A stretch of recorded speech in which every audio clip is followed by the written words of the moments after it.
Hello everyone, and welcome to another episode of the Wise Decision Maker Show, where we help you make the wisest and most profitable decisions.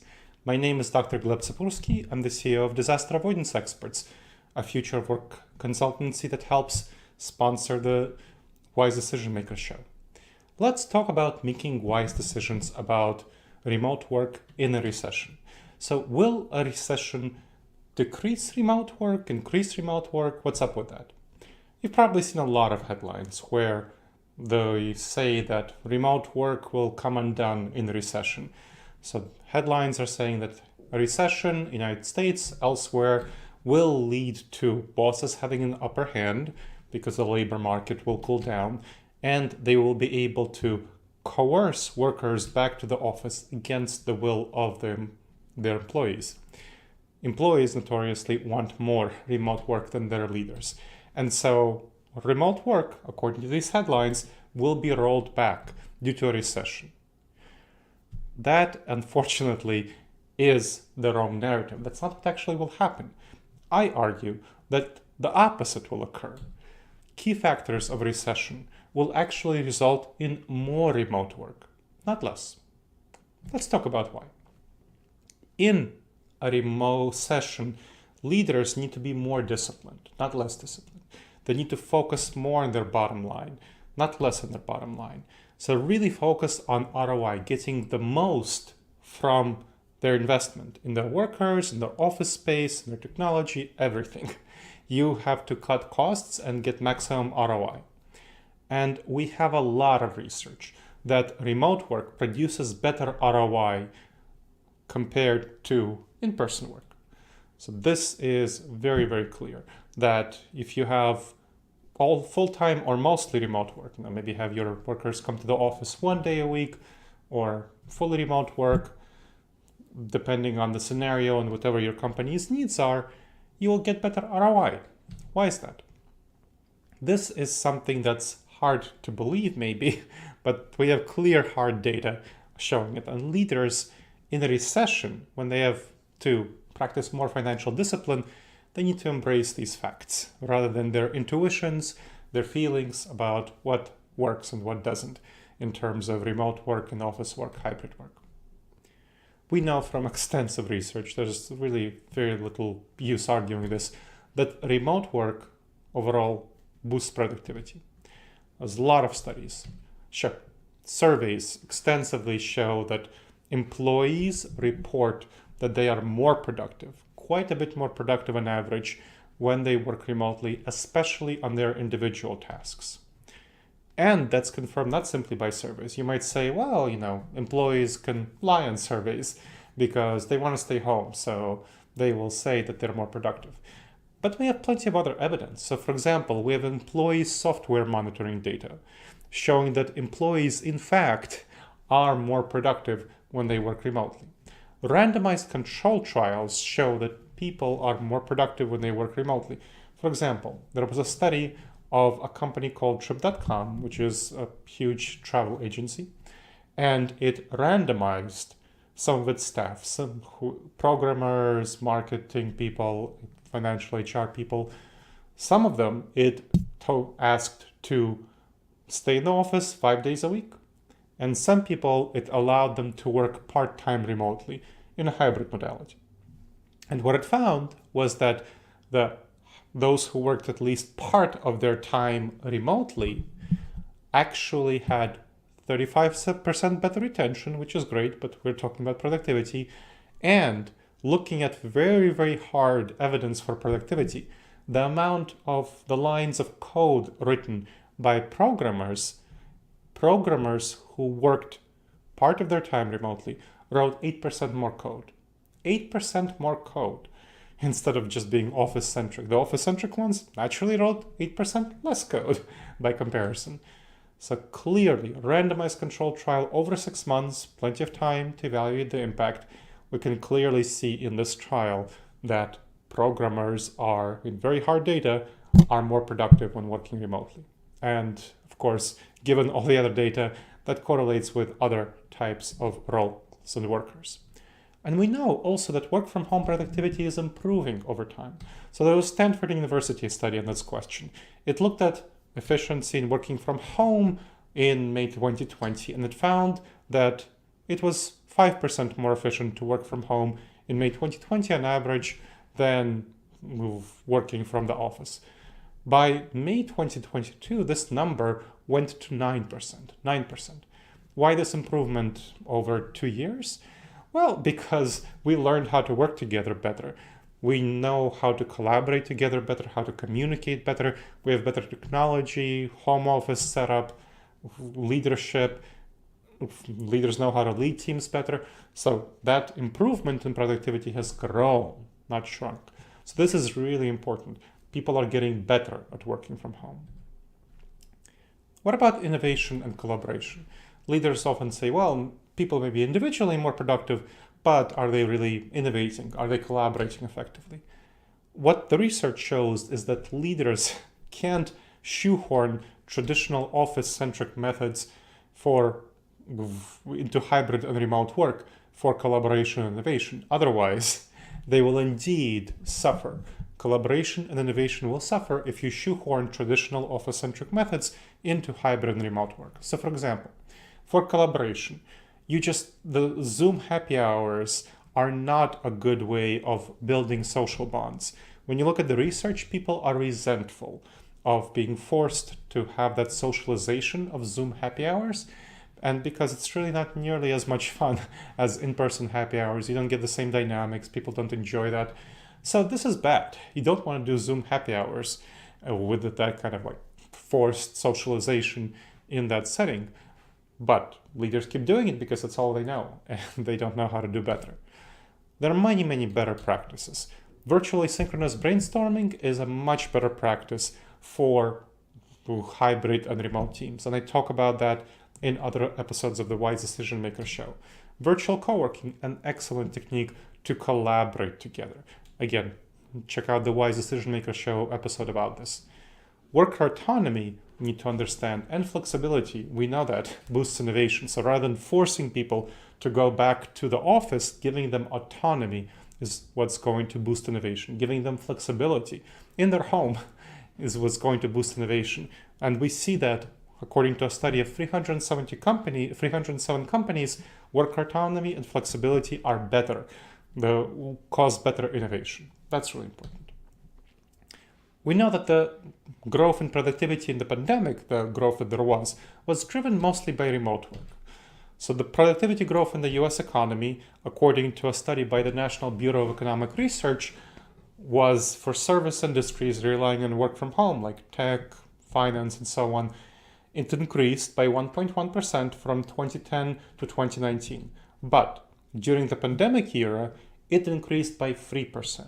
So 3.3%, in fact, was the increase for service industries in productivity during the pandemic era when the large majority of service personnel worked remotely.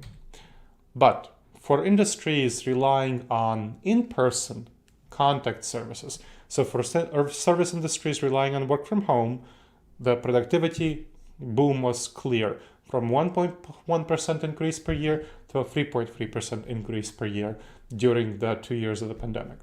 For industries relying on in-person contact services, restaurants, hospitality, and so on, there was an average increase in productivity of 0.6% per year from 2010 to 2019, but a 2.6 decrease in productivity during the pandemic year. So this is very important for us to understand as well, that we can clearly see that service industries relying on work from home increased their productivity during the pandemic. Those that did not, those that are relying on in-person contact services, decreased their productivity. So, what's up with that? Well, in a recession, we need to understand that companies can save money with remote work. So companies are going to get more productive workers, which of course will save them money because they don't have to hire as many workers to get the same amount of work done, or in other words, they can get their existing workforce to get more output, to get more output done. So if they need the same amount of output, they can let go of some people if they have their staff working remotely, versus if they have office-centric staff, well, they will be less productive. So they need to retain their office-centric staff, and that's going to cause companies to be hurt in terms of their bottom line.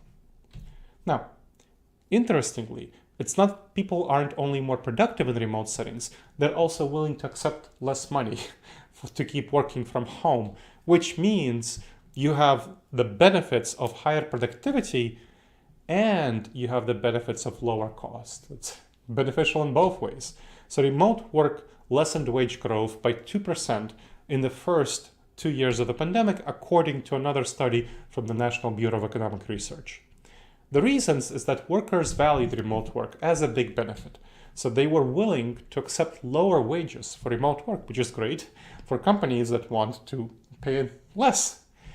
64% of people at top companies of 3,000 workers were willing to forego a $30,000 raise for permanent remote work. Think about that. $30,000 to 64%, just under 2/3 of workers at top companies. That's a huge amount of money that you can just not pay workers if you allow them to work permanently remotely. That's great, isn't it? That cost of labor are going to be down. And hiring remote workers will cost you less in a number of ways. So not only do you have to pay people less because they want remote work, you can also hire employees from anywhere. Lower cost of living areas, so you don't have to pay them as much according to the cost of living. And even across the globe, you don't have to hire employees only in the United States, you can hire them globally. So we can see that remote work helps decrease employee costs, and therefore that will be, again, another big benefit in the recession. So again, more productive, you don't have to pay as much money for the same output, and you actually have savings on the cost end because employees are willing to accept lower salaries for remote work, and you can hire employees from lower cost of living areas, whether in your own country or in other countries. Also, we know that work from home improves both recruitment and retention, and of course you'll still need to recruit some people even during a recession. So employees prefer work from home very clearly. 6 in 10 employees would prefer to apply for a remote job rather than in office-centric job, according to a study by Morning Consult. And if they're forced to return to office, 64% of workers would look for a new job, according to a study by the ADP Institute. Flexibility is incredibly high in rankings for job satisfaction, for what people feel satisfied by. Over retirement benefits, over health insurance, the only thing that is higher than flexibility for job satisfaction is compensation. So it's the only thing that's higher for flexibility. And we know that people are willing to trade off a significant amount of money. For people at top companies, $30,000, about 2/3, just under 2/3 of the workers are willing to trade off $30,000 for the flexibility of permanent remote work. And so that's according to a study by Future Forum. And we have hybrid work improving retention by over 1/3. I mentioned the study with the randomized controlled trials. That was, again, in the National Bureau of Economic Research. We have similar findings. So these are about companies, private sectors, but public sector employees, government employees, we know the same things apply to them. So Cisco's survey of government employees found that 66% prefer 3 to 5 remote work days. So mostly remote work of 3 to 4 to 5 days working from home per week. 85% said flexibility to do remote work increases job satisfaction. Again, very important. So only 15% want full-time in-office work. And many companies we know are doubling down on remote work right now. So here's an example of my client, the Jaeb Center for Health Research. Over 85% of its staff in a survey preferred fully remote work. So this was something that I found, and the leadership, after deliberating and talking to me, looking at the options, decided to adopt a home-centric model where people only come to the office for important meetings or trainings, and if they want to, for collaboration, but otherwise working fully remotely. Remote work also supports diversity efforts. which is another benefit, of course, of remote work. So new underrepresented people prefer remote work to in-office work. For example, there was a survey by Future Forum that found that 21% of white knowledge workers prefer full-time office work. What about black knowledge workers? Only 3% prefer full-time office work compared to 21% of white knowledge workers. That's a huge difference. What explains it? Well, remote work is helpful for underrepresented groups. It protects them from microaggressions of various sorts in the office, discrimination. And so there's definitely benefits to underrepresented groups of working remotely. And so we know that diversity improves financial decision making. So companies that are more diverse show better financial performance. That's definitely a lot of evidence for that. And we also know that diverse teams make overall better decisions. So better decision making, better financial performance if you're more diverse, and remote work facilitates diversity. So the interesting case study of Meta, which used to be Facebook. So Meta's 2022 diversity report still owns Facebook. So this is Facebook Plus. So Meta's 2022 diversity report, we find that Meta decided to offer some fully remote options. Early on in the pandemic said, hey, we're going to offer some permanent fully remote options. And that helped it achieve its 5-year diversity goals 2 years early. In 2019, Meta set a 5-year plan for its diversity goals. And of course, that was way before the pandemic. So it set a plan, said, here's what we're going to do by 2024. And it found that already by this year, 2022, it achieved its 5-year diversity goals 2 years ahead of schedule.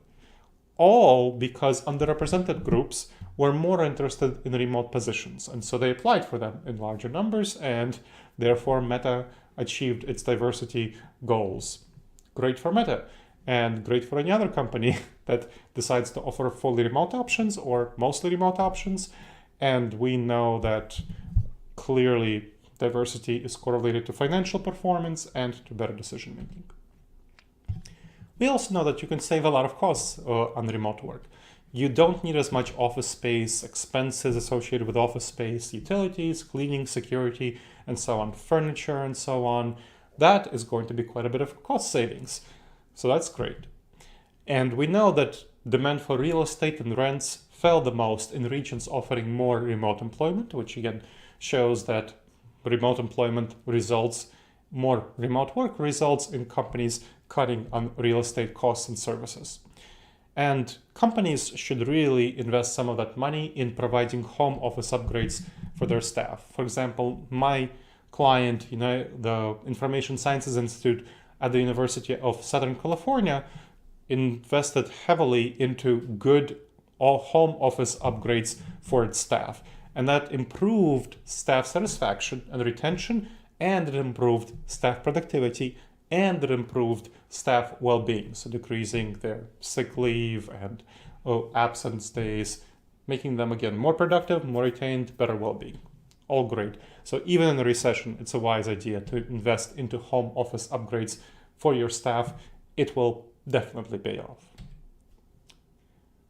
Now, the broader narrative here is that traditionalist executives who really want to see workers in the office, they do have to accept the facts. Traditionalist executives eventually will be pulled over the finish line of accepting remote work in a recession because they'll have a lot of cost savings, productivity improvements, and less leeway, remember, for personal preferences due to belt tightening. So these traditionalist executives, if they want to perform well financially, they will welcome more remote work. And we know that great leaders are leaders who aren't afraid to change their minds. Surviving a recession requires leaders to overcome cognitive dissonance and gut reactions and really accept reality. So courageous leaders embrace change, and second-rate leaders resist change because of cognitive biases, dangerous judgment errors, mental blind spots, like the confirmation bias, where we tend to look for information that confirms our beliefs and ignore information that doesn't. And the ostrich effect, the nihilism of negative information about reality. Traditional leaders resisting these facts will lose out. I can guarantee that. So less competent leaders rely more on intuition, less on facts. As a result, in a recession, they will cause their firms to underperform, and they will be replaced by better, more savvy leaders. And so that's why recession will increase remote work. It will not decrease remote work. And that's been another episode of the Wise Decision Maker Show. Please make sure to leave a review on Apple iTunes, Amazon Podcasts, whatever you're listening to this podcast, or leave a comment on YouTube if you're watching the videocast version of this podcast. We have a lot more information about this topic in the show notes with all the citations for the information I discussed in this episode of the Wise Decision Maker Show. And I hope that you subscribe to it, whether on iTunes or on YouTube, wherever you're checking us out. All right, everyone. I look forward to seeing you on the next episode of the Wise Decision Maker Show. Again, my name is Dr. Gleb Tsipursky, and I'm the CEO of Disaster Avoidance Experts, a future work consultancy that sponsors the Wise Decision Maker Show. And I look forward to you making the wisest and most profitable decisions until I see you again.